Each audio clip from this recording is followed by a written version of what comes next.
آج کی تاریخ کے اندر بھی لوگ یزید کی حمایت کا دم کرتے ہیں۔ یزید استعارہ ہے ظلم و جبر کا، جور و زیادتی کا۔ کس طرح کوئی یزید کے ساتھ کھڑا ہو سکتا ہے؟ جس کے ساتھ کوئی کھڑا ہو اس کو کچھ تو اس کے اندر نظر آنا چاہیے۔ اور پھر مجھے بتائیے کہ ایک طرف امام حسین ہو، ایک طرف یزید کھڑا ہے جس پہ پوری تاریخ کی گواہیاں ہیں کہ وہ شرابی تھا، وہ بندروں کے ساتھ کھیلتا تھا، اس کی پرورش ایک عیسائی قبیلے میں ہوئی، اس کی ماں کو طلاق دے دی تھی حضرت امیر معاویہ رضی اللہ تعالیٰ عنہ، اور جا کے ایک قبائلی علاقے میں اپنی ماں میسون کے ساتھ اپنے نانا بہدل کی تربیت کے اندر اس نے شب و روز گزارے ہیں اور پروان چڑھایا ہے۔ ایک وہ ہے، اور دوسری طرف جس نے حضور کا لعاب لیا، حضور کے کندھوں پہ کھیلا، آغوش میں پرورش پائی، حضور علیہ السلام کے کندھوں پہ سوار ہوا، حضور سجدے میں ہیں تو حالت سجدہ میں حضور کی پشت پہ بیٹھا، حضور علیہ السلام کی قربت کا نور پایا، جس کے گھر کا دروازہ مسجد نبوی کے اندر کھلتا تھا، وہ حسین ہے۔ اور پھر حضور نے خبر کیا دی؟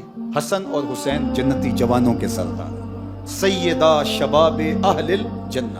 ایک طرف وہ کھڑا ہے جس کو حضور کی زبان سے جنتی جوانوں کا سردار کہا گیا، اور دوسری طرف ایک ایسا شخص کہ جس کی زندگی گناہوں سے، بدکاریوں سے، شریعت کی خلاف ورزیوں سے، جور و جبر، ظلم اور زیادتیوں سے بھری پڑی ہے۔ دوسری جانب وہ کھڑا ہے۔ میں تو نہیں موازنہ کرتا، موازنہ ہے ہی نہیں۔ چے نسبت خاک را بعالم پاک، کہاں حسین ابن علی اور کہاں یہ ناپاک شخص۔ اب اگر کوئی یزید کے لیے نرم گوشہ رکھتا ہے تو 100 بار رکھے۔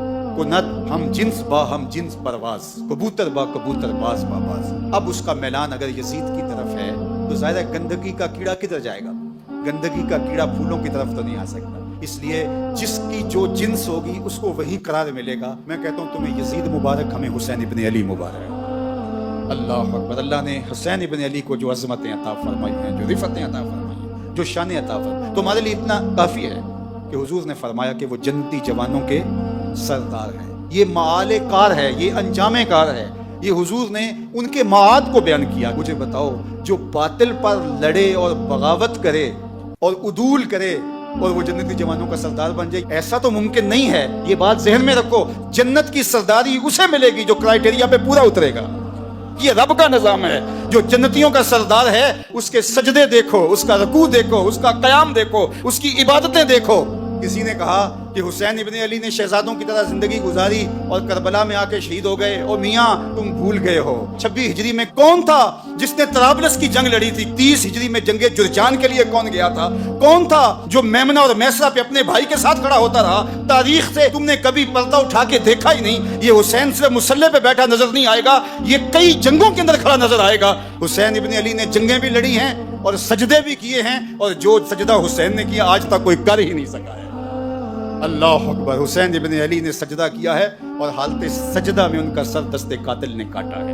ہمارے لیے باعث فخر ہے کہ ہم حسین ابن علی کے ماننے والے ہیں، اور قیامت کے دن حسین ابن علی کے جھنڈے کے سائے تلے ہوں۔ یہ ہمارا اعزاز ہے، یہ ہمارا فخر ہے۔ اہل بیت کا پیار کتابوں سے نہیں ملتا۔ دین مجو اندر کتب اے بے خبر، علم و حکمت از کتب دین از نظر۔ تو یہ بات سن لو، پلے باندھ لو، اہل بیت رسول کا پیار یہ تمہاری تحقیق کا نتیجہ نہیں ہو سکتا، یہ کتابوں کی کتابیں پڑھ جانے کے نتیجے میں نہیں ہو سکتا۔ اہل بیت کا پیار پاکیزہ ماؤں کی گودوں سے ملتا ہے، تو ہمیں ماؤں کی گود سے حسین ابن علی کا پیار ملا ہے۔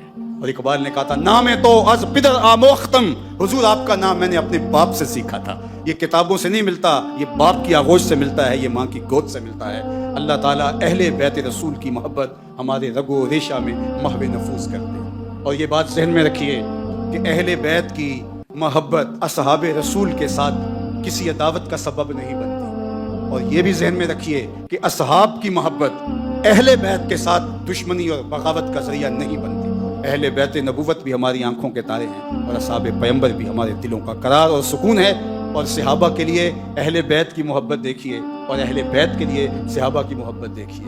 صحابہ اگر اہل بیت کو حضور کے کندھوں پہ دیکھتے ہیں تو حضرت عمر کیا بول رہے ہیں؟ واہ واہ کیسی سواری میسر آئی حسنین کو۔ تو حضور مسکرا کے کہتے ہیں، عمر سواری دیکھتے ہو، سوار بھی تو دیکھو۔ اللہ اکبر۔ اور ادھر حضرت امام باقر سے پوچھا جاتا ہے سیدنا صدیق اکبر اور حضرت سیدنا عمر کے بارے میں، تو وہ بولتے ہما امامان عادلان کانا علی الحق و ماتا علی الحق۔ وہ امام تھے، حق پہ قائم رہے، ان کا انتقال بھی حق پہ ہی ہوا ہے۔ تم نے کہاں سے دین لیا ہے؟ اقبال بولا، تو کہ نشناسی خفیرہ از جلی ہوشیار باش، اے گرفتار ابو بکر و علی ہوشیار باش۔